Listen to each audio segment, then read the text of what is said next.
Hello everyone and welcome to only IAS. Current affairs revision series में Indian polity का ये तीसरा lecture है। इस लेक्चर में हम जुलाई मंथ के सभी करंट अफेयर्स को कवर करने की कोशिश करेंगे। अगर आप यूपीएससी या किसी भी स्टेट पीसीएस एग्जाम के लिए थोड़ा भी सीरियस हैं तो आप हमारे Telegram channel only IAS nothing else को जरूर से ज्वाइन करें। तो बिना देरी किए हुए चलिए शुरुआत करते हैं।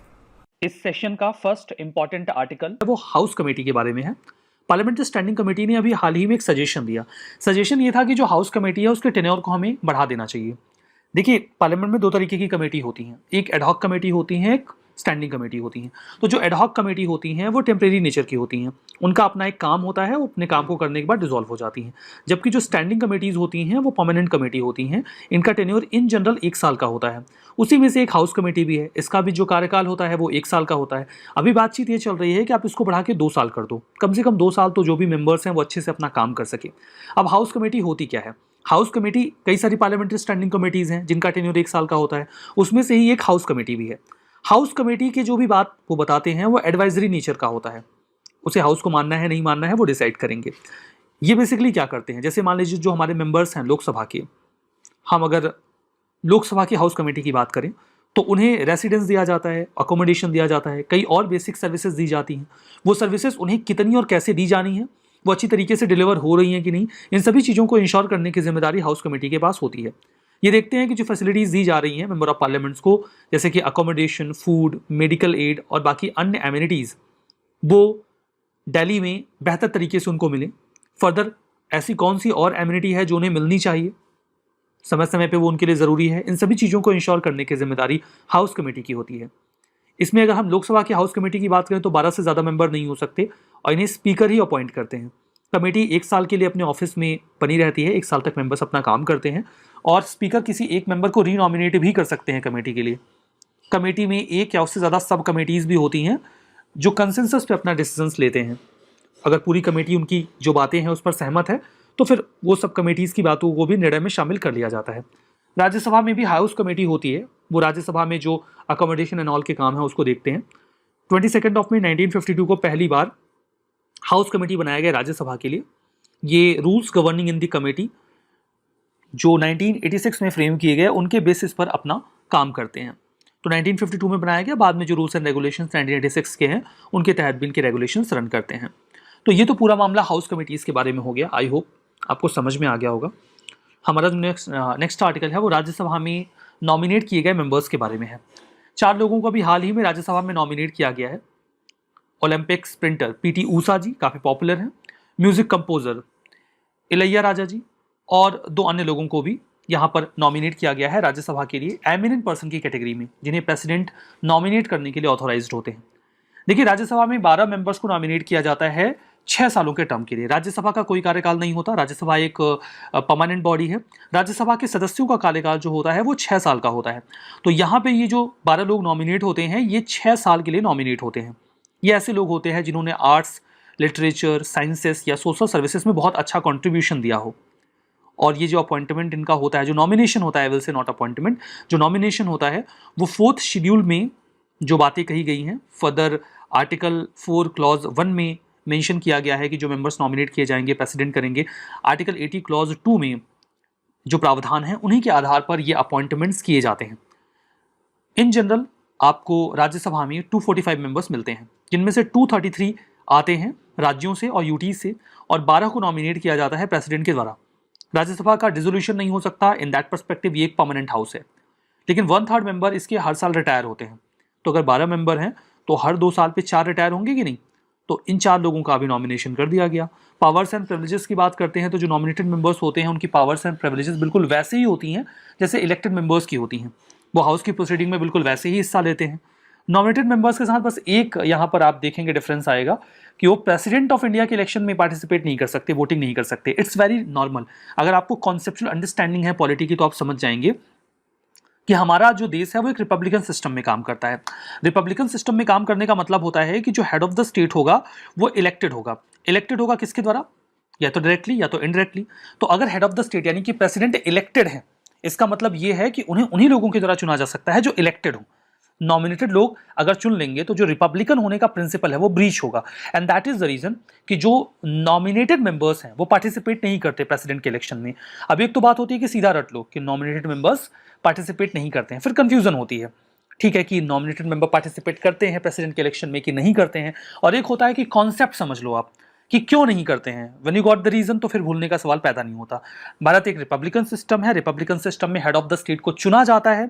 हमारे president head of the state हैं, उन्हें चुना जाएगा तो उन्हें वही लोग चुन सकते हैं जिन्हें चुना गया हो, यानी कि इलेक्टेड मेंबर्स। नॉमिनेटेड मेंबर्स को चुना नहीं गया है तो वो हमारे हेड ऑफ द स्टेट को चुन नहीं सकते, ये रिपब्लिकन सिस्टम के खिलाफ हो जाएगा। तो ये एक फंडामेंटल प्रिंसिपल है, तो अब आपको याद रहेगा, आप भूलोगे नहीं। हालांकि वाइस प्रेसिडेंट के इलेक्शन के साथ ऐसा कोई मामला है नहीं, तो वाइस प्रेसिडेंट के इलेक्शन में वो जा सकते हैं, हिस्सा ले सकते हैं। आर्टिकल 99 जो कॉन्स्टिट्यूशन का है वो ये भी कहता है कि जो नॉमिनेटेड मेंबर्स हैं वो अगर 6 महीने के भीतर चाहें नॉमिनेट होने के बाद कि वो किसी पॉलिटिकल पार्टी को ज्वाइन करना चाहते हैं तो कर सकते हैं, लेकिन 6 महीने तक अगर उन्होंने किसी पॉलिटिकल पार्टी को ज्वाइन नहीं किया, later on they will not be allowed. तो ये तो मामला हो गया। हमारा जो नेक्स्ट आर्टिकल है वो राज्यसभा में नॉमिनेट किए गए मेंबर्स के बारे में है। 4 लोगों को अभी हाल ही में राज्यसभा में नॉमिनेट किया गया है। ओलंपिक स्प्रिंटर पीटी ऊषा जी काफ़ी पॉपुलर हैं, म्यूजिक कंपोजर इलैया राजा जी, और 2 अन्य लोगों को भी यहाँ पर नॉमिनेट किया गया है राज्यसभा के लिए एमिनेंट पर्सन की कैटेगरी में, जिन्हें प्रेसिडेंट नॉमिनेट करने के लिए ऑथोराइज्ड होते हैं। देखिए, राज्यसभा में 12 मेंबर्स को नॉमिनेट किया जाता है 6 सालों के टर्म के लिए। राज्यसभा का कोई कार्यकाल नहीं होता, राज्यसभा एक परमानेंट बॉडी है। राज्यसभा के सदस्यों का कार्यकाल जो होता है वो 6 साल का होता है। तो यहाँ पे ये जो 12 लोग नॉमिनेट होते हैं ये 6 साल के लिए नॉमिनेट होते हैं। ये ऐसे लोग होते हैं जिन्होंने आर्ट्स, लिटरेचर, साइंसेस या सोशल सर्विसेज में बहुत अच्छा कंट्रीब्यूशन दिया हो। और ये जो अपॉइंटमेंट इनका होता है, जो नॉमिनेशन होता है, विल से नॉट अपॉइंटमेंट, जो नॉमिनेशन होता है वो 4th शेड्यूल में जो बातें कही गई हैं, फर्दर आर्टिकल 4 क्लॉज 1 में मेंशन किया गया है कि जो मेंबर्स नॉमिनेट किए जाएंगे प्रेसिडेंट करेंगे। आर्टिकल 80 क्लॉज 2 में जो प्रावधान है उन्हीं के आधार पर ये अपॉइंटमेंट्स किए जाते हैं। इन जनरल आपको राज्यसभा में 245 मेंबर्स मिलते हैं, जिनमें से 233 आते हैं राज्यों से और यूटी से, और 12 को नॉमिनेट किया जाता है प्रेसिडेंट के द्वारा। राज्यसभा का डिसोल्यूशन नहीं हो सकता, इन दैट परस्पेक्टिव ये एक परमानेंट हाउस है। लेकिन 1/3 मेंबर इसके हर साल रिटायर होते हैं। तो अगर 12 मेंबर हैं तो हर 2 साल पे 4 रिटायर होंगे कि नहीं, तो इन 4 लोगों का भी नॉमिनेशन कर दिया गया। पावर्स एंड प्रिविलेजेस की बात करते हैं तो जो नॉमिनेटेड मेंबर्स होते हैं उनकी पावर्स एंड प्रिविलेजेस बिल्कुल वैसे ही होती हैं जैसे इलेक्टेड मेंबर्स की होती हैं। वो हाउस की प्रोसीडिंग में बिल्कुल वैसे ही हिस्सा लेते हैं। नॉमिनेटेड मेंबर्स के साथ बस एक यहाँ पर आप देखेंगे डिफरेंस आएगा कि वो प्रेसिडेंट ऑफ इंडिया के इलेक्शन में पार्टिसिपेट नहीं कर सकते, वोटिंग नहीं कर सकते। It's very normal. अगर आपको कॉन्सेप्चुअल अंडरस्टैंडिंग है पॉलिटी की तो आप समझ जाएंगे कि हमारा जो देश है वो एक रिपब्लिकन सिस्टम में काम करता है। रिपब्लिकन सिस्टम में काम करने का मतलब होता है कि जो हेड ऑफ द स्टेट होगा वो इलेक्टेड होगा। इलेक्टेड होगा किसके द्वारा? या तो डायरेक्टली या तो इनडायरेक्टली। तो अगर हेड ऑफ द स्टेट यानी कि प्रेसिडेंट इलेक्टेड है, इसका मतलब ये है कि उन्हें उन्हीं लोगों के द्वारा चुना जा सकता है जो इलेक्टेड हो। नॉमिनेटेड लोग अगर चुन लेंगे तो जो रिपब्लिकन होने का प्रिंसिपल है वो ब्रीच होगा। And that is the reason कि जो नॉमिनेटेड मेंबर्स हैं वो पार्टिसिपेट नहीं करते प्रेसिडेंट के इलेक्शन में। अब एक तो बात होती है कि सीधा रट लो कि नॉमिनेटेड मेंबर्स पार्टिसिपेट नहीं करते हैं, फिर कंफ्यूजन होती है। ठीक है कि नॉमिनेटेड मेंबर पार्टिसिपेट करते हैं प्रेसिडेंट के इलेक्शन में कि नहीं करते हैं, और एक होता है कि कॉन्सेप्ट समझ लो आप कि क्यों नहीं करते हैं। When you got the reason तो फिर भूलने का सवाल पैदा नहीं होता।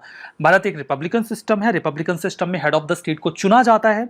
हमारे president head of the state हैं, उन्हें चुना जाएगा तो उन्हें वही लोग चुन सकते हैं जिन्हें चुना गया हो, यानी कि इलेक्टेड मेंबर्स। नॉमिनेटेड मेंबर्स को चुना नहीं गया है तो वो हमारे हेड ऑफ द स्टेट को चुन नहीं सकते, ये रिपब्लिकन सिस्टम के खिलाफ हो जाएगा। तो ये एक फंडामेंटल प्रिंसिपल है, तो अब आपको याद रहेगा, आप भूलोगे नहीं। हालांकि वाइस प्रेसिडेंट के इलेक्शन के साथ ऐसा कोई मामला है नहीं, तो वाइस प्रेसिडेंट के इलेक्शन में वो जा सकते हैं, हिस्सा ले सकते हैं। आर्टिकल 99 जो कॉन्स्टिट्यूशन का है वो ये भी कहता है कि जो नॉमिनेटेड मेंबर्स हैं वो अगर 6 महीने के भीतर चाहें नॉमिनेट होने के बाद कि वो किसी पॉलिटिकल पार्टी को ज्वाइन करना चाहते हैं तो कर सकते हैं, लेकिन 6 महीने तक अगर उन्होंने किसी पॉलिटिकल पार्टी को ज्वाइन नहीं किया, later on they will not be allowed.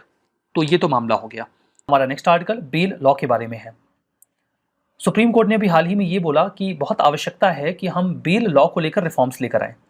हमारे पास क्लियर कट लॉ होना चाहिए, जैसे कि यूनाइटेड किंगडम में है कि किन कंडीशंस में और कैसे बेल दी जाएगी जब किसी व्यक्ति के ऊपर आरोप लगते हैं। तो कोड ऑफ क्रिमिनल प्रोसीजर में कहीं पर भी बेल इस शब्द को डिफाइन नहीं किया गया है, केवल कैटेगराइज किया गया है ऑफेंसेस को, ये बेलेबल है, ये नॉन बेलेबल है। जब किसी व्यक्ति को गिरफ्तार कर लिया जाता है तो टेम्परेरी लीव के तौर पर उसे बेल दे दी जाती है। सीआरपीसी मजिस्ट्रेट को एम्पावर करते हैं कि वो बेल दे सकते हैं अगर वो ऑफेंस बेलेबल है। तो ये उनका राइट होता है अगर बेलेबल ऑफेंस है कि उन्हें बेल दे दी जाए। इसमें देखिए बेल बॉन्ड्स के साथ, जिसमें सिक्योरिटी भी कई बार जमा करवाई जाती है, कई बार नहीं करवाई जाती है, बेल देने के प्रावधान किए गए हैं। नॉन बेलेबल ऑफेंस ऐसे होते हैं जिसमें पुलिस ऑफिसर्स बिना किसी वारंट के किसी व्यक्ति को अरेस्ट कर सकते हैं। मजिस्ट्रेट डिटरमाइन करते हैं कि उस व्यक्ति को बेल पर रिलीज करना है या नहीं करना है। सुप्रीम कोर्ट ने क्या कहा बेल रिफॉर्म्स को लेकर? सुप्रीम कोर्ट ने इसके पहले जो अपनी बात कही थी Satyendra Kumar until versus CBI case में 2021 में, उसी बात को वापस से क्लैरिफाई किया। फर्दर ये भी कहा गया कि हमें एक सेपरेट लॉ चाहिए। बेल नॉट जेल का एक प्रिंसिपल है जिसमें माना जाता है अगर किसी व्यक्ति के ऊपर आरोप साबित नहीं हुए हैं तो वो इनोसेंट है, इन दैट केस उसे बेल मिलनी चाहिए। लेकिन इसे अक्सर इग्नोर किया जाता है जो कि कॉलोनियल माइंडसेट है। कोर्ट ने ये भी कहा कि जो सीआरपीसी है इसमें हमने कई बार अमेंडमेंट्स तो किए हैं, लेकिन फिर भी ये जो कॉलोनियल एरा का ओरिजिनल स्ट्रक्चर है उसको रिटेन करके रखे हुए हैं और अक्सर लोगों को तब भी बेल नहीं मिल पाती जबकि उन्हें मिल जानी चाहिए। कोर्ट ने यह भी कहा कि अगर किसी व्यक्ति के ऊपर कुछ आरोप लगाया गया है, दो लोग हैं, अगर उन्होंने सेम ऑफेंस किया है या सेम ऑफेंस के उनके ऊपर आरोप है, एक्यूज किया गया है, तो उन्हें बेल देते वक्त सभी कोर्ट्स के द्वारा इक्वली ट्रीट किया जाना चाहिए। अगर किसी व्यक्ति को बेल मिल जा रही है, किसी को नहीं मिल रही है, तो ये आर्टिकल 14 और 15 का वायलेशन है। यहाँ पे इक्वलिटी बिफोर लॉ की बात की गई आर्टिकल 14 में, और आर्टिकल 15 इंश्योर करता है कि डिस्क्रिमिनेशन नहीं किया जाएगा, इसीलिए सेपरेट लॉ चाहिए। सेक्शन 88, 170, 204 एंड 209 जो सीआरपीसी का कोड है वो ये बताता है कि मजिस्ट्रेट किस प्रकार से डिसाइड कर सकते हैं किसी एक्यूज्ड को बेल देने के केस में। ये भी कहा गया कि मजिस्ट्रेट्स को चाहिए कि वो रूटीनली कंसीडर करते रहें। किसी व्यक्ति ने बेल के लिए अप्लाई किया, बेल मिली नहीं, तो बाद में उसे रूटीन के तौर पे कंसीडर किया जाए कि क्या अब बेल दे दी जानी चाहिए, बजाय इसके कि बार बार उनसे बेल एप्लीकेशन मांगा जाए। अरेस्ट के तौर पे देखिए दो तरीके के अपराध होते हैं, एक नॉन कॉग्निजेबल ऑफेंस और दूसरा कॉग्निजेबल ऑफेंस। ऐसा ऑफेंस जिसमें बिना वारंट के अरेस्ट किया जा सकता है वो कॉग्निजेबल होते हैं। कई सारे ऐसे ऑफेंस भी होते हैं कॉग्निजेबल केस के जहां पर अरेस्ट मैंडेटरी नहीं होता। फर्दर कुछ ऐसे अपराध होते हैं जिसमें वारंट के बिना अरेस्ट नहीं किया जा सकता। इन सभी केसेस में बहुत सारे अरेस्ट किए जाते हैं। इन अरेस्ट में जो बेल के प्रावधान हैं अगर वो नहीं होंगे तो फिर जो हमारा लीगल प्रोसीजर है वो ज्यादा आर्बिट्री हो जाएगा। प्रीवियस ईयर का क्वेश्चन है आपके सामने। जुडिशियल कस्टडी का मतलब होता है कि व्यक्ति को मजिस्ट्रेट की कस्टडी में रखा जाता है और उन्हें पुलिस स्टेशन में रखते हैं, जेल में नहीं। जुडिशियल कस्टडी में पुलिस ऑफिसर जो इंचार्ज हैं वो इंटरोगेट नहीं कर सकते सस्पेक्ट को बिना कोर्ट की अप्रूवल के। पहला स्टेटमेंट गलत है, दूसरा सही है। अगर पुलिस स्टेशन में रखा जाएगा तो उसे पुलिस कस्टडी कहा जाएगा, जुडिशियल कस्टडी नहीं कहा जाएगा। जुडिशियल कस्टडी में किसी भी व्यक्ति को जेल में रखा जाता है, पुलिस स्टेशन में नहीं, तो ये गलत हो गया। तो only 2 is the correct answer. हमारा next article committee on the right to repair के बारे में है। आप कई प्रकार के राइट्स के बारे में सुनते रहते हैं, पढ़ते रहते हैं, जानते रहते हैं।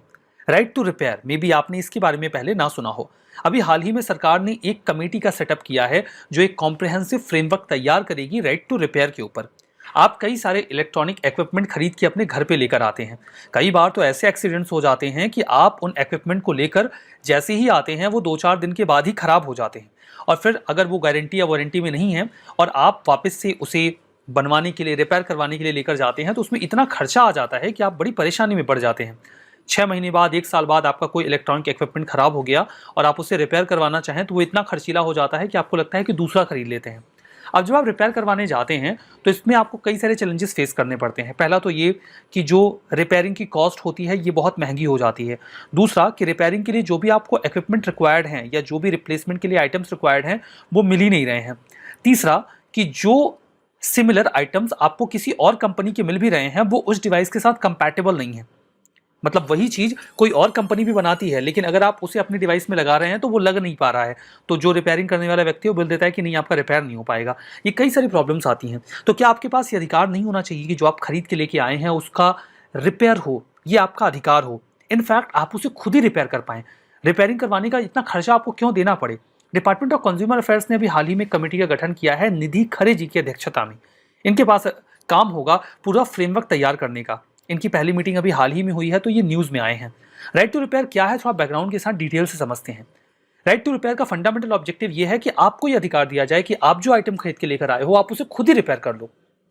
थर्ड पार्टी कंपनीज जो हैं वो जो भी टूल्स वगैरह डेवलप करती हैं, जो पार्ट्स तैयार करती हैं, वो मैनुअल्स तैयार करें कि आखिर किसी प्रोडक्ट को कैसे रिपेयर किया जाएगा।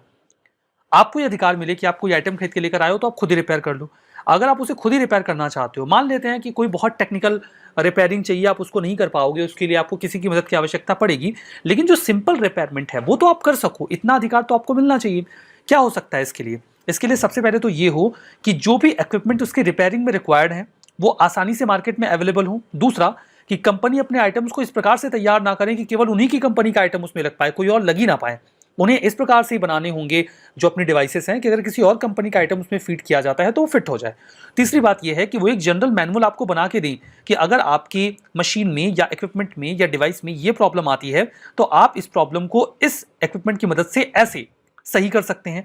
दूसरा कि जब भी वो आपको इक्विपमेंट दे रहे हैं तो वो फंडामेंटल टूल आपको साथ में दे दें जिसकी मदद से आप उसे सही भी कर पाएं। जैसे अगर आप बाइक या कार वगैरह खरीदते हैं तो उसमें कुछ टूल्स आपको साथ में दिए जाते हैं कि आप बिल्कुल से फंसो तो थोड़ा बहुत तो रिपेयरिंग आप खुद से कर सको।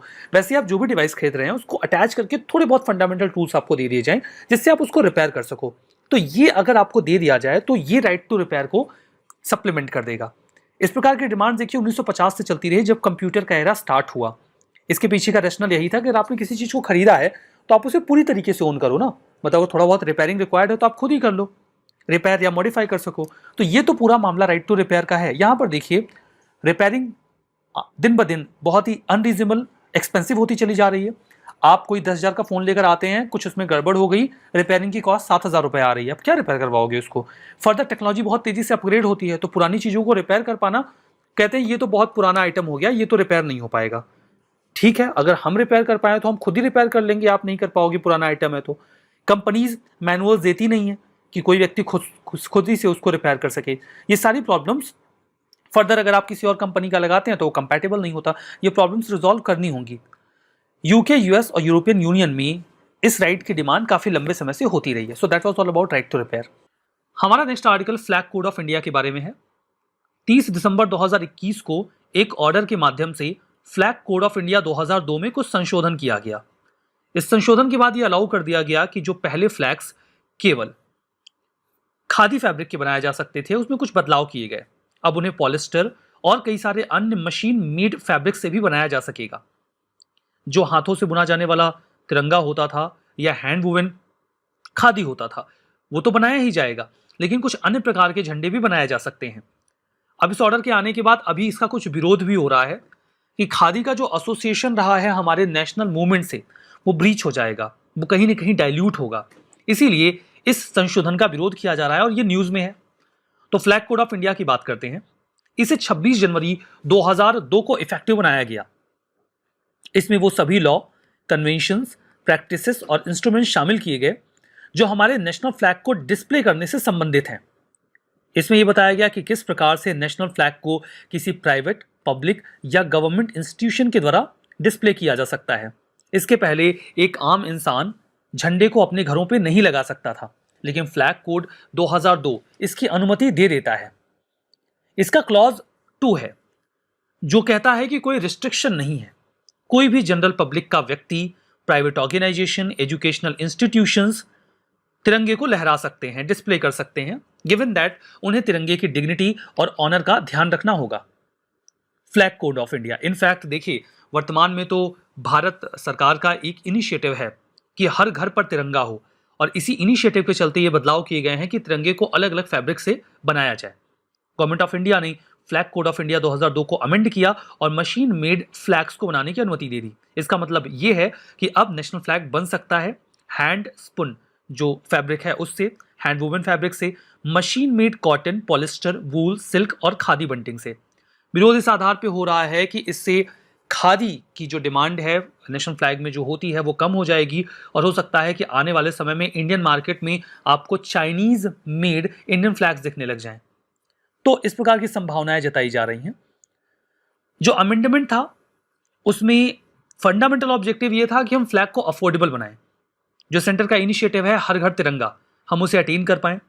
हर घर तिरंगा प्रोग्राम को 15 अगस्त को लॉन्च किया जाना है 2022 में, जब हम 75th एनिवर्सरी ऑब्जर्व कर रहे होंगे इंडिया के इंडिपेंडेंस की। ऑब्जेक्टिव ये है कि हर इंसान अपने घर पे तिरंगा फहराए। कंसर्न क्या है? वही ट्राई कलर का एसोसिएशन खादी से टूटेगा। Further non khadi fabric promote होगा तो कंट्री जो चाइना जैसी हैं उनको ज़्यादा फायदा हो जाएगा, वो इंडिया के मार्केट में इंडिया के तिरंगे को बेच रहे होंगे। हमारा next article national legal services authority यानी कि नालसा के बारे में है। हाल ही में minister of law and justice ने इन्फॉर्म किया नालसा ने जो भी फंड्स अलोकेट किए हैं लीगल सर्विसेज अथॉरिटीज़ को लीगल एड प्रोग्राम्स के लिए, उनके बारे में। नालसा क्या है? नालसा जैसा कि नाम से स्पष्ट है, लीगल सर्विसेज देने वाली एक अथॉरिटी है जिसे 1987 के एक एक्ट के यानी कि कानून के माध्यम से बनाया गया। इसका बेसिक काम यह है कि समाज में बहुत सारे ऐसे लोग हैं, वीकर सेक्शन है, जो लीगल सर्विसेज एक्सेस नहीं कर पाते। आपके खिलाफ कोई केस हो गया, आपके पास पैसे नहीं है कि आप एक वकील हायर कर सके, तो आप क्या करेंगे? नालसा आपकी हेल्प करेगा, वो आपको गाइड करेगा कि आप अपने केस को कैसे हैंडल करें, और अगर आपके पास लॉयर्स नहीं है तो वो लॉयर भी मुहैया करवा देते हैं। ये एक अपॉर्चुनिटी देते हैं कि सभी लोगों को जस्टिस मिले। न्यायदीप इनकी ऑफिशियल न्यूज़लेटर है नालसा का, जिसके तहत वो अपनी सारी जानकारियां साझा करते हैं। नालसा कुछ फंड्स भी डिस्ट्रीब्यूट करता है जो स्टेट लीगल सर्विसेज अथॉरिटीज़ हैं और नॉन प्रॉफिट ऑर्गेनाइजेशंस हैं जो लोगों की मदद करते हैं लीगल सर्विसेज में।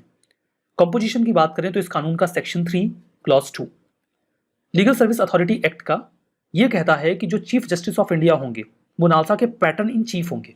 पैटर्न इन चीफ का मतलब यह है कि उन्हीं की देखरेख में सारा कामकाज होगा।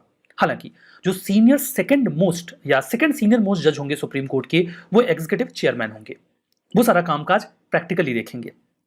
नालसा जो है इसका एक बेसिक काम है कि ये लोक अदालत ऑर्गेनाइज करवाएं जिसमें डिस्प्यूट्स को एमिकेबली सर्वसम्मति से निपटा लिया जाता है। ये उन कैटेगरी के लोगों को आइडेंटिफाई करें जिन्हें मदद की आवश्यकता है और उन्हें मदद दी जाए। क्रिमिनल मैटर्स में, सिविल मैटर्स में लोगों को फ्री लीगल एड दी जाए जो मार्जिनलाइज्ड लोग हैं। कुछ लॉयर्स होते हैं जो सर्विसेज देते हैं, तो उनकी सर्विसेज को लोगों तक पहुंचाना। लीगल सर्विस अथॉरिटी अलग अलग लेवल पे काम करती है। नेशनल लेवल पे ये नालसा के नाम से काम करती है, जिसे बनाया गया है legal services authorities act of 1987 के तहत। Chief justice of India pattern in chief होते हैं इसके। स्टेट लेवल पे ये स्टेट लीगल सर्विस अथॉरिटी के रूप में काम करती है।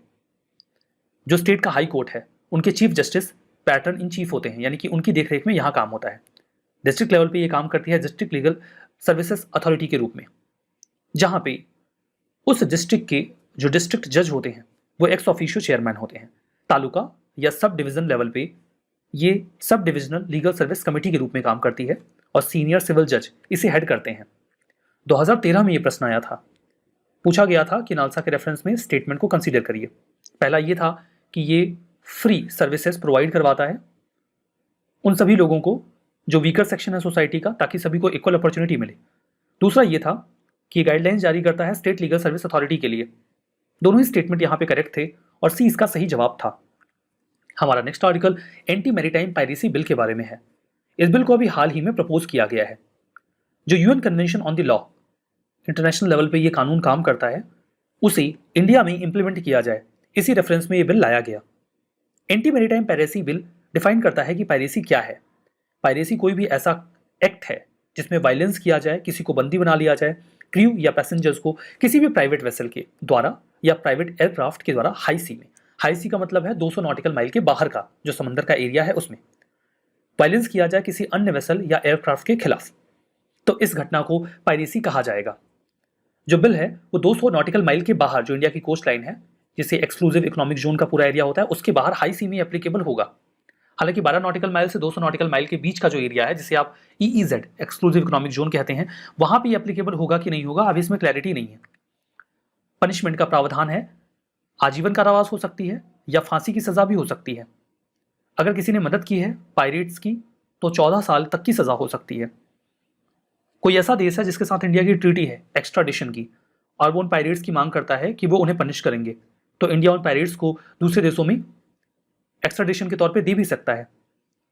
जिस भी जगह पर कोर्ट में इन पायरेट्स के मामले चल रहे हैं, तो सेशन कोर्ट को नोटिफाई करेगा उस राज्य का हाई कोर्ट कि वो इस बिल के अंतर्गत ऐसे मामलों को देखें और सजा सुनाएं। प्रिजम्पशन ऑफ गिल्ट उस व्यक्ति पर होगा जो पायरेट होगा, अगर कुछ मामले आते हैं तो। जैसे कि जो पायरेट है, जो समुद्री डाकू होते हैं, अगर उनके पास हथियार हैं, एक्सप्लोजिव्स हैं, और कोई भी ऐसा हथियार जिससे ऑफेंस किया जा सकता है या किया गया हो, तो आपको साबित करना पड़ेगा कि आपने अपराध नहीं किया है, ये मान लिया जाएगा कि आप अपराधी हैं। दूसरा, अगर आपने शिप के क्रू मेंबर्स के खिलाफ वायलेंस किया है, तब भी प्रिजम्पशन ऑफ गिल्ट आपके ऊपर होगा, आप साबित करिए आपने अपराध नहीं किया है, हम तो मान लेंगे। और तीसरा कि अगर एविडेंस मिल जाए कि उस व्यक्ति के पास बॉम्ब्स या हथियार हैं, तो भी यहाँ पर evidence of the intended use of bombs and arms हैं आपके पास जिसका आपने इस्तेमाल किया या आप करने वाले थे, तो भी आपको साबित करना होगा कि आप अपराधी नहीं हैं। अनक्लॉज जो 1982 में आया उसके बारे में बात करते हैं, जिसे इंप्लीमेंट करने के लिए हम ये बिल ला रहे हैं। ये एक इंटरनेशनल एग्रीमेंट है। इसके मुताबिक समंदर को 5 हिस्सों में बांट दिया जाता है: इंटरनल वाटर, टेरिटोरियल सी, contiguous zone, exclusive economic zone और हाई सी। जो अनक्लॉज है उसमें कुछ रूल्स होते हैं जिनके माध्यम से ओशंस को रेगुलेट किया जाता है, ये मानकर कि ओशंस की जो प्रॉब्लम है वो किसी एक व्यक्ति की प्रॉब्लम नहीं है, इसे ग्लोबल कम्युनिटी को एक साथ आकर एड्रेस करना होगा। रिविजन, हमारा next article national anti doping bill 2021 के बारे में है, जिसे अभी हाल ही में लोकसभा में पास किया गया। इसके तहत ये कहा गया है कि हम एक नेशनल एंटी डोपिंग एजेंसी बनाएंगे, नाम होगा नाडा। ये देखेगा कि स्पोर्ट्स में डोपिंग ना हो। डोपिंग में देखिए होता क्या है कि आप कोई एडिटिव सब्सटेंस ले लेते हैं, कोई स्पोर्ट्स पर्सन ले लेता है जिससे अचानक से उसमें एनर्जी आ जाए और उस एनर्जी का इस्तेमाल वो अपने स्पोर्ट्स में कर लेता है। लाइक उसे रन करना है, रनिंग करनी है, तो वो बहुत तेजी से दौड़ पाएगा। उसे वेट लिफ्टिंग करनी है तो वो ज्यादा वेट उठा पाएगा, बिकॉज उसने कुछ एडिटिव सब्सटेंस ले लिया है। तो इस प्रकार के एक्टिविटी को डोपिंग कहा जाता है। इसे रोका जाता है स्पोर्ट्समैनशिप को फेयर बनाने के लिए। तो ये सारे काम इस एजेंसी को सौंप दिए जाएंगे। ये प्लान करेगा, इंप्लीमेंट और मॉनिटर करेगा कि जो एंटी डोपिंग एक्टिविटीज हैं वो ना होने पाए। यूनेस्को का जो इंटरनेशनल कन्वेंशन अगेंस्ट डोपिंग है इन स्पोर्ट्स, उसको कंप्लाई करने के लिए भी जरूरी था कि भारत एक ऐसा कानून बनाए, और वो उसे बनाने वाले हैं। ये एथलीट्स, उनके सपोर्ट पर्सनल या किसी भी अन्य पर्सन को डोपिंग में इंगेज होने से रोकेगा। और अगर वो ऐसा करते हैं तो जैसे मान लीजिए किसी ने वेट लिफ्ट किया और डोपिंग की मदद से, किसी एडिटिव की मदद से ज्यादा वेट उठा लिया, तो उनका रिजल्ट डिस्क्वालीफाई कर दिया जाएगा, उनके मेडल्स, पॉइंट्स, प्राइजेस छीन लिए जाएंगे और हो सकता है कि कुछ समय के लिए उनको पार्टिसिपेट करने से भी रोक दिया जाए। तो ये तो इस बिल के प्रावधान है। हमारा next article family courts amendment bill 2022 के बारे में है।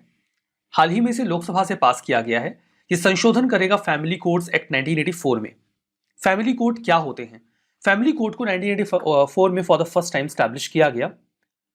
फंडामेंटल ऑब्जेक्टिव ये था कि परिवारों में कई सारे विवाद होते हैं, उनमें कंसिलिएशन को बढ़ावा दिया जाए, सर्वसम्मति से जो केस हैं वो निपट जाएं, और अगर ये केसेस सर्वसम्मति से निपट जाएंगे, परिवार में बातचीत से निपट जाएंगे, तो इससे डिस्प्यूट स्पीडली सेटल हो जाएंगे और कोर्ट का जो बर्डन है वो भी कम होगा। ये डिस्प्यूट इन जनरल मैरिज या फैमिली अफेयर से रिलेटेड होते हैं। कई बार डाइवोर्स की मांग की जा रही होती है, फैमिली में कुछ डिस्प्यूट्स होते हैं, तो ये मुद्दे इन फैमिली कोर्ट्स के द्वारा एड्रेस कर लिए जाते हैं। स्टेट गवर्नमेंट अपॉइंट कर सकती है इसमें जजेस को जो इन मामलों को सुनते हैं। हाई कोर्ट की कंकरेंस से एक या एक से अधिक जज फैमिली कोर्ट में अपॉइंट किए जा सकते हैं। कई सारी एजेंसीज को भी फैमिली कोर्ट के साथ अटैच कर दिया जाता है जो इन मामलों में फैमिली कोर्ट की मदद कर सकती हैं। जैसे कि कोई ऐसा इंस्टीट्यूशन या ऑर्गेनाइजेशन जो सोशल वेलफेयर में जुड़ा हुआ है, उनकी मदद ली जाती है कि इनका मामला आप सुलझा दीजिए। कोई प्रोफेशनली इंगेज्ड पर्सन जो फैमिली के वेलफेयर के लिए काम कर रहा हो, जो सोशल वेलफेयर के फील्ड में काम करने वाला कोई व्यक्ति है, तो ऐसे लोगों को जोड़ दिया जाता है फैमिली कोर्ट से, जो फैमिली कोर्ट की मदद कर देते हैं कि ठीक है, इनके विवादों को निपटाने में आसानी हो जाए। फैमिली कोर्ट अमेंडमेंट बिल जो अभी हाल फिलहाल में लाया गया है, इसके माध्यम से देखिए हुआ क्या है, मामला समझिए कि हाल फिलहाल का मामला क्या है। 2008 में नागालैंड में 2 फैमिली कोर्ट बनाए गए और 2019 में हिमाचल प्रदेश में 3 फैमिली कोर्ट बनाए गए। ये फैमिली कोर्ट अभी काम कर रहे हैं, इन्होंने कई सारे मामले भी निपटाए हैं, कई तरीके के इनके डिक्री एंड जजमेंट्स भी आ चुके हैं, लेकिन अभी तक इन्हें जो इसके पहले का कानून था फैमिली कोर्ट्स का, उसके एम्बिट में नहीं लाया गया है। 1984 के इस कानून के एम्बिट में नहीं लाया गया है। तो अभी ये जो अमेंडमेंट किया गया है, इसमें सेक्शन 3A इंसर्ट किया जा रहा है, और जो फैमिली कोर्ट बन चुके हैं नागालैंड में और हिमाचल प्रदेश में, जो काम कर भी रहे हैं, उन्हें इसके एम्बिट में ला दिया जाएगा, ताकि इन्होंने जो कुछ भी काम अभी तक किए हैं वो वैलिड हो जाएं और उसमें आगे फंक्शनिंग में कोई दिक्कत ना आए। तो इसमें यह भी बिल में स्पेसिफाई कर दिया गया है कि आज तक जो भी काम इन कोर्ट्स ने किया है वो सारे वैलिड रहेंगे। तो ये अभी का मामला है। हमारा नेक्स्ट आर्टिकल PMLA और सुप्रीम कोर्ट के बारे में है। अभी ये जो कानून है prevention of money laundering act, इसमें कई सारे संशोधन किए गए हैं और इन संशोधनों को लेकर बहुत सारी पिटीशन सुप्रीम कोर्ट के पास गई। उन्होंने कहा ये संशोधन गलत हैं, आप इनको हटाओ, खारिज करो। इससे जो इन्फोर्समेंट डायरेक्टोरेट है वो बहुत ही आर्बिट्री तरीके से काम करना शुरू कर देगा। सुप्रीम कोर्ट ने साफ मना कर दिया। सुप्रीम कोर्ट ने कहा नहीं, जो भी अमेंडमेंट हो रहे हैं ये बिल्कुल सही है। इसके तहत इन्फोर्समेंट डायरेक्टोरेट यानी कि ED को मिल जाएंगे बहुत ही और इफेक्टिव वाइडर पावर्स अरेस्ट के, सीजर के, और बेल लेना बड़ा मुश्किल हो जाएगा जो फाइनेंशियल ऑफेंडर्स हैं उनके लिए। तो पिटीशंस को रिजेक्ट कर दिया गया कि जो पीएमएलए एक्ट है उसमें फाइनेंस एक्ट के माध्यम से संशोधन क्यों किए जा रहे हैं, और सुप्रीम कोर्ट ने इन अमेंडमेंट्स को अपहेल्ड कर दिया है, जिससे ईडी बहुत ही पावरफुल संस्था बन जाएगी, इसके बाद और पावरफुल हो जाएगी। ईडी है क्या? इन्फोर्समेंट डायरेक्टोरेट एक ऐसी संस्था है जो फाइनेंशियल इन्वेस्टिगेशन एजेंसी की तरह काम करती है। आप इसे फाइनेंशियल फ्रॉड का सीबीआई कह लीजिए। डिपार्टमेंट ऑफ रेवेन्यू के तहत काम करता है, ministry of finance and government of India के तहत। इसे 1956 में एक एनफोर्समेंट यूनिट की तरह बनाया गया था डिपार्टमेंट ऑफ इकोनॉमिक अफेयर्स के भीतर, जिसका काम था कि वो foreign exchange regulation act of 1947 के प्रावधानों को इंप्लीमेंट करे। 1957 में एक साल बाद ही इसका नाम बदल के ईडी रख दिया गया, एनफोर्समेंट डायरेक्टोरेट, और वर्तमान में ये 2 कानूनों को इंप्लीमेंट करवाते हैं, foreign exchange management act of 1999 जिसे आप शॉर्ट में कहते हैं फीमा, और prevention of money laundering act of 2002 जिसे आप शॉर्ट में कहते हैं पीएमएलए। इन दोनों को इंप्लीमेंट करवाने की जिम्मेदारी उनकी है, यानी कि पीएमएलए में जो भी अधिकार दिए गए हैं उन्हें एक्सरसाइज करता है कौन? Enforcement directorate. क्या बदलाव किए गए हैं? ईडी के पास अरेस्ट करने का अधिकार है बिना चार्जेस के लिए कोई रिटन इंफॉर्मेशन दिए। इसे चार्ज किया जा रहा है, इसे ये कहा जा रहा है ये गलत है, क्योंकि ये वायलेट करता है ड्यू प्रोसेस को। हमारे कॉन्स्टिट्यूशन में जो दिया गया है कि आप जिसे भी गिरफ्तार कर रहे हैं आपको बताना होगा कि कारण क्या है। कोर्ट ने कहा कि इसकी कोई आवश्यकता नहीं है, क्योंकि ईडी जब भी किसी को अरेस्ट करेगी ये इनबिल्ट सेफगार्ड्स दिए गए हैं कि वो एक ईसीआरआई तैयार करेंगे। ईसीआरआई का मतलब क्या है? Enforcement case information report. Enforcement case information report जैसे आप पुलिस थाने में जाके एफआईआर दर्ज करवाते हो ना, ये बिल्कुल एफआईआर जैसा ही है। ये उनको रिटन में तैयार करना पड़ता है और उसके बाद ही वो किसी को गिरफ्तार करते हैं। तो ये इनबिल्ट सेफगार्ड हैं, तो ये कहना कि हाँ नहीं बताते हैं ये गलत है। अगर उन्होंने ओरली भी बता दिया ना कि हाँ हम आपको इस अपराध के लिए ऐसे गिरफ्तार कर रहे हैं तो चलेगा। अब ये भी कहा जा रहा है कि अगर आपने ईसीआरआई तैयार किया है, ईसीआईआर आपने तैयार किया है, तो उसकी एक कॉपी दे दो जिसको आप गिरफ्तार कर रहे हो। तो सुप्रीम कोर्ट ने कहा इसकी कोई आवश्यकता नहीं है कि वो उस एफआईआर की, जिसे हम ईसीआईआर कह रहे हैं, उसकी एक कॉपी दें वो व्यक्ति जिसे गिरफ्तार किया जा रहा है। उन्होंने ओनली बता दिया अरेस्ट के टाइम पे कि आपके ऊपर ये आरोप है, इसके लिए हम आपको गिरफ्तार कर रहे हैं, दैट विल बी इनफ। तो इसके लिए किसी बदलाव की मांग करना ये गलत होगा। दूसरा, ईसीआईआर का मतलब क्या मैंने आपको बता दिया, इट्स लाइक एफआईआर। बेल की जो ट्विन कंडीशंस हैं उनको भी चैलेंज किया जा रहा है कि 2 कंडीशंस फुलफिल होंगी तभी बेल दिया जाएगा। ये क्या बात हुई? उन्होंने कहा नहीं, देखिए ये फ्रॉड्स बहुत ही सीरियस होते हैं, यहाँ पे इन दोनों कंडीशंस को फॉलो किया जाना जरूरी है। जैसे कि जो भी पब्लिक प्रोसिक्यूटर हैं या लॉयर्स हैं उनको ये प्रूव करना होगा कि जिस व्यक्ति को गिरफ्तार किया गया है वो इन ऑफेंसेस में गिल्टी नहीं है। कोर्ट पहले तो इस बात पे सेटिस्फाई हो, और दूसरा वो इस बात को भी सेटिस्फाई करवाएं कि अगर बेल मिल जाएगी तो वापस से उस अपराध को दोहराएगा नहीं। जब ये दोनों कंडीशंस फुलफिल हो जाएंगी तभी बेल मिलेगी। तो इसको भी क्रिटिसाइज किया जा रहा है कि ऐसा प्रावधान स्पेसिफिक क्यों किया गया है। कोर्ट ने हालांकि ये भी कहा कि अगर सेक्शन 436A के तहत जो कोड ऑफ क्रिमिनल प्रोसीजर है, सीआरपीसी है, कोई व्यक्ति जिस अपराध में गिरफ्तार हुआ है जिसमें जितनी सजा होनी है, सपोज करिए 5 साल की सजा होनी है और वो 2.5 साल से ज्यादा समय जेल में रह चुका है, तो वो बेल की डिमांड कर सकता है, मिल जाएगी। हालांकि कोई राइट नहीं है, कोर्ट पे डिपेंड करता है देंगे कि नहीं देंगे, बट वो दे देंगे। अगर आधा टर्म आपने बिता लिया है तब आपको बेल मिल जाएगी, कोई दिक्कत वाली बात नहीं है। फर्दर कोर्ट में ये भी बात कही गई कि जो बर्डन होता है अपराधों को प्रूव करने का, प्रूफ देने का, वो एक्यूज्ड के ऊपर है, ये गलत है। तो कोर्ट ने अपील किया कि नहीं ये जरूरी है, क्योंकि उस वैसे भी ये आर्बिट्रेस और अनरीजनेबलनेस जो किसी कानून की होती है उसको चैलेंज नहीं कर रहा है, तो ये प्रावधान भी रहेगा, इसमें कोई दिक्कत नहीं है। तो ये तो सारा मामला हो गया पीएमएलए का। अब आइए करते हैं हमारा next article member of parliaments के सस्पेंशन के बारे में है। हाल फिलहाल में राज्यसभा और लोकसभा से मिला के 27 मेंबर ऑफ पार्लियामेंट को सस्पेंड किया गया, क्योंकि वो हाउस की प्रोसीडिंग को हिंडर कर रहे थे, वहां पे दिक्कतें पैदा कर रहे थे। अब यहां पर देखिए, राज्यसभा में जो सस्पेंशन हुआ वो तो 1 हफ्ते के लिए हुआ कि जितना भी हफ्ते का समय बचा हुआ है आप उसमें पार्टिसिपेट नहीं कर सकते हाउस की प्रोसीडिंग में। लोकसभा में जो सस्पेंशन हुआ है वो तो पूरे सेशन के लिए हो गया कि अब आप पूरे सेशन में बैठोगे ही नहीं। रूल्स बनाए गए होते हैं ताकि पार्लियामेंट अच्छी तरीके से काम कर सके, मींस लोकसभा और राज्यसभा। इसके लिए 1952 में कानून बनाया गया, रूल बनाए गए कि कैसे हाउस काम करेगा। बहुत लंबे समय तक इसमें कोई बदलाव भी नहीं किया गया। इसमें देखिए, प्रिसाइडिंग ऑफिसर के पास ये अधिकार होता है कि जो भी हाउस की कार्यवाही है वो अच्छे से चलती रहे। अगर कोई मेंबर ऑफ पार्लियामेंट उसे डिसरप्ट करने की कोशिश करता है तो सबसे पहले तो उन्हें चेतावनी दी जाती है कि आप ऐसा मत करिए, नहीं तो आपको हाउस के बाहर कर दिया जाएगा। अगर वो चेतावनी को नजरअंदाज करके बार बार हाउस को हिंडर करते रह जाएं तो फिर उनके नाम को लिस्ट कर दिया जाता है प्रिसाइडिंग ऑफिसर के द्वारा, उनका नाम मेंशन कर दिया जाता है और उसके बाद हाउस एक मोशन लेकर आता है और उस मोशन के माध्यम से उन्हें हाउस से सस्पेंड कर दिया जाता है एक सर्टेन ड्यूरेशन के लिए या फिर पूरे सेशन के लिए सस्पेंड कर देते हैं। ये पहले का मैकेनिज्म था। 2001 में लोकसभा ने अपने रूल्स में कुछ बदलाव किया और स्पीकर को कुछ और अधिकार दिए गए। ये कहा गया कि स्पीकर अभी तक केवल नाम मेंशन कर सकते थे, उसके बाद हाउस को मोशन पास करना पड़ता था सस्पेंड करने के लिए। अभी कहा गया कि नहीं, ऐसा कुछ नहीं है। अगर स्पीकर किसी मेंबर ऑफ पार्लियामेंट का नाम मेंशन कर दें कि ये हाउस को डिसरप्ट कर रहे हैं, तो वो 5 दिनों के लिए ऑटोमेटिकली सस्पेंड हो जाएंगे, या फिर पूरे सेशन के लिए। और इसके लिए, उनके सस्पेंशन के लिए कोई मोशन लाने की आवश्यकता नहीं पड़ेगी। तो कुल मिला के लोकसभा के स्पीकर अब ज्यादा एम्पावर्ड हैं हाउस को ऑर्डरली मैनर में चलाने के लिए। हालांकि राज्यसभा ने इस संबंध में अभी तक कोई भी रूल पास नहीं किया है। इसका मतलब वहां पे अगर किसी को सस्पेंड किया जाएगा तो मोशन लाना पड़ेगा, उस मोशन के माध्यम से उन्हें सस्पेंड करेंगे। कोर्ट क्या इस मामले में इंटरवीन कर सकता है? इसका मिसयूज भी तो हो सकता है। देखिए, आर्टिकल 122 ये कहता है कि पार्लियामेंट्री प्रोसीडिंग में जो कोर्ट है वो इंटरवीन नहीं करेगा। मतलब वहां कैसे काम होता है वो वही देखेंगे, आपको इंटरवीन करने की आवश्यकता है नहीं।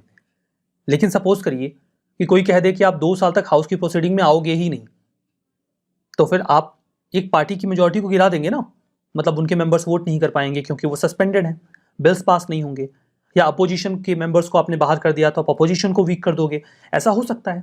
इसीलिए कोर्ट ने इंटरवीन किया है जब भी आवश्यकता पड़ी है। एग्जाम्पल के तौर पर 2021 के मानसून सेशन में महाराष्ट्र की लेजिस्लेटिव असेंबली ने 12 MLAs को सस्पेंड कर दिया। थोड़ा और स्पेसिफिक हो जाए तो वो 12 MLAs अपोजिशन पार्टी के थे, जो उस समय अपोजिशन में वहां पे गवर्नमेंट थी, दैट वाज गवर्नमेंट के अपोजिशन में जो पार्टी दैट वाज बीजेपी। तो बीजेपी की 12 मेंबर्स को सस्पेंड कर दिया गया। हालांकि अभी जो महाराष्ट्र का पूरा पॉलिटिकल क्राइसिस था आप उसके बारे में जानते हैं, हमने चर्चा करी थी, जहां पर शिंदे जी ने डिफेक्ट किया और बहुत सारे मेंबर्स को लेकर वो पार्टी से बाहर निकल गए। बीजेपी के साथ उन्होंने खुद को अलाई कर लिया। क्योंकि जो लोग पार्टी छोड़कर गए उनकी संख्या 2/3 से ज्यादा थी, तो वो एंटी डिफेक्शन लॉ के एम्बेट के बाहर चले गए। और अभी बीजेपी ने महाराष्ट्र में सरकार बना ली है, लेकिन उस समय वहां पे सरकार बीजेपी की नहीं थी, तो अपोजिशन में रहने के बाद उनके 12 मेंबर्स को सस्पेंड कर दिया गया। तब ये मामला गया सुप्रीम कोर्ट के पास। सुप्रीम कोर्ट ने कहा देखिए ये गलत बात है, ये एक तो अनकॉन्स्टिट्यूशनल है और दूसरा ये इरेशनल भी है कि आप मेंबर्स को इतने लंबे समय के लिए सस्पेंड कर दें। इस तरीके से तो आप हाउस के कामकाज को रोक देंगे ना, फिर लेजिस्लेटर्स काम कैसे करेंगे। तो इसीलिए उन्होंने कहा कि जो सेशन है पूरे सेशन के लिए वो सस्पेंड रहेंगे, लेकिन उसके बाद वो रिवाइव हो जाएंगे, इसमें कोई दिक्कत वाली बात नहीं रहेगी। तो ये तो एमपीज के सस्पेंशन का मामला हो गया। हमारा next article 11th agriculture census के बारे में है। अभी इसे स्टार्ट किया जाने वाला है। ये स्टार्ट हो जाएगा अगस्त 2022 से और ये 11वां फील्ड वर्क के माध्यम से किया जाने वाला एग्रीकल्चर सेंसस होगा। ऐसा पहली बार होगा कि इस सेंसस में जो डेटा हम कलेक्ट करेंगे that will be through smartphones and tablets. इसके पहले पेपर पेन से डेटा कलेक्ट होता था, अब स्मार्टफोन और टैबलेट मिलेगा जो लोग डेटा कलेक्ट करने जाएंगे। कई सारी जानकारी इकट्ठा की जाती है एग्रीकल्चर को लेकर। कितने लोग हैं जिनके पास ज़मीन है, उनके पास कितनी ऑपरेशनल होल्डिंग है जिस पे वो खेती करते हैं, साइज़ क्या है उसका, क्लास वाइज डिस्ट्रीब्यूशन कैसा है, किस तरीके से ज़मीन का इस्तेमाल किया जा रहा है, टेनेंसी की क्या मैकेनिज्म है, क्रॉपिंग पैटर्न क्या है, सारी जानकारी इकट्ठा करेंगे। और ऑपरेशनल होल्डिंग क्या है, जितना जो लैंड एरिया है वो एक्टिव है। 5 साल में एक बार ये सेंसस करवाया जाता है। Department of agriculture, cooperation and farmers welfare, ministry of agriculture and farmer welfare के साथ के भीतर जो आता है वो इस सेंसस को कंडक्ट करवाता है। पहली बार ये सेंसस 1970-71 में करवाया गया था और जो इसका 10th एडिशन था वो 2015-16 में हुआ। नेक्स्ट आर्टिकल भारत में माइनॉरिटी स्टेटस के बारे में है। हाल ही में एक पिटीशन को सुनते हुए सुप्रीम कोर्ट ने ये कहा कि माइनॉरिटी स्टेटस रिलीजियस या लिंग्विस्टिक कम्युनिटीज को दिया जा सकता है स्टेट वाइज, यानी कि ये स्टेट डिपेंडेंट है। हो सकता है कि एक कम्युनिटी जो किसी एक राज्य में मेजॉरिटी है वो किसी एक दूसरे राज्य में माइनॉरिटी हो। एवरी पर्सन जो भी इंडिया में रह रहा है वो स्टेट वाइज मेजॉरिटी या माइनॉरिटी माना जाएगा। मराठी बोलने वाले लोग, जैसे भारत में जो माइनॉरिटीज हैं वो 2 बेसिस पे रिकॉग्नाइज की जाती हैं, लिंग्विस्टिक बेसिस पे और रिलीजियस बेसिस पे। तो मान लीजिए कि मराठी स्पीकिंग लोग महाराष्ट्र में मेजॉरिटी में हैं, लेकिन वो किसी अन्य स्टेट में माइनॉरिटी में हो सकते हैं। सिमिलरली कन्नड़ स्पीकिंग लोग कर्नाटका में मेजॉरिटी में हैं, लेकिन बाकी राज्यों में वो माइनॉरिटी में हो सकते हैं। तो वो जिन राज्यों में माइनॉरिटी में रह रहे हैं वहां पर आर्टिकल 29 और 30 के तहत जो भी माइनॉरिटीज को अधिकार मिलते हैं वो उन्हें मिलेंगे। कोर्ट ने ये भी इंडिकेट किया कि रिलीजियस या लिंग्विस्टिक माइनॉरिटीज जो हैं वो किसी स्टेट स्पेसिफिक ही होती हैं और उनके क्लेम्स किसी अन्य जगह पे जहां वो माइनॉरिटी में हैं वो 29 और 30 आर्टिकल के तहत एप्लीकेबल हो जाएंगे। भारत में देखिए 1993 में जो स्टैच्यूरी नेशनल कमीशन था पहला, उसने 5 रिलीजियस कम्युनिटीज को माइनॉरिटी के रूप में एक्सेप्ट किया, मुस्लिम, क्रिश्चियंस, सिख, बुद्धिस्ट एंड जोरास्ट्रियंस। 2014 में जैन्स को भी माइनॉरिटी कम्युनिटी डिक्लेयर कर दिया गया। आर्टिकल 29 ये कहता है कि भारत, यहां पर देखिए एक जो कीवर्ड इस्तेमाल किया गया है कि देखिए कोई भी any section of the citizen, ये देखिएगा any section of the citizen जो भारत में रह रहे हैं उनकी कोई डिस्टिंक्ट लैंग्वेज, स्क्रिप्ट या कल्चर है तो उसे उन्हें प्रिजर्व करने का अधिकार है। और ये रिलीजियस माइनॉरिटीज और लिंग्विस्टिक माइनॉरिटीज को प्रोटेक्शन ग्रांट करते हैं कि वो अपने कल्चर वगैरह को प्रिजर्व कर सकते हैं। हालांकि सुप्रीम कोर्ट ने ये बोला कि आर्टिकल 29 में चूंकि लिखा गया है any section of this reason, तो ये केवल माइनॉरिटीज पे एप्लीकेबल नहीं है बल्कि मेजॉरिटीज भी अपनी डिस्टिंक्ट लैंग्वेज, स्क्रिप्ट या कल्चर को प्रिजर्व कर सकते हैं। आर्टिकल 30 में हालांकि स्पेसिफाई किया गया है ऑल माइनॉरिटीज, जो 6 माइनॉरिटीज रिकॉग्नाइज की गई हैं, वो अपनी एजुकेशनल इंस्टीट्यूशंस को स्टैब्लिश्ड और एडमिनिस्टर कर सकते हैं। यहां पर देखिए चूंकि आर्टिकल 30 में कह दिया गया है माइनॉरिटीज, तो ये सभी लोगों के लिए अवेलेबल नहीं है, केवल माइनॉरिटीज के लिए अवेलेबल है। यहां पर देखिए 2011 का एक प्रश्न है, in India if religious sect और community given status of national minorities, तो उनको क्या एडवांटेजेस मिलते हैं? वो एक्सक्लूसिव एजुकेशनल इंस्टीट्यूशंस एडमिनिस्टर कर सकते हैं, प्रेसिडेंट ऑटोमेटिकली नॉमिनेट कर देते हैं उनके रिप्रेजेंटेटिव्स को लोकसभा में, और उन्हें 15 पॉइंट प्रोग्राम जो प्राइम मिनिस्टर का है उससे बेनिफिट मिलता है। ये दोनों तो सही हैं, ये गलत है। पार्लियामेंट लॉ बनाएगी तभी नॉमिनेट किए जाएंगे, ऑटोमेटिकली नहीं। तो 2 यहां पर देखिए सी आंसर है 1 और 3, ठीक है। तो आज के इस सेशन में बस इतना ही। Thank you very much.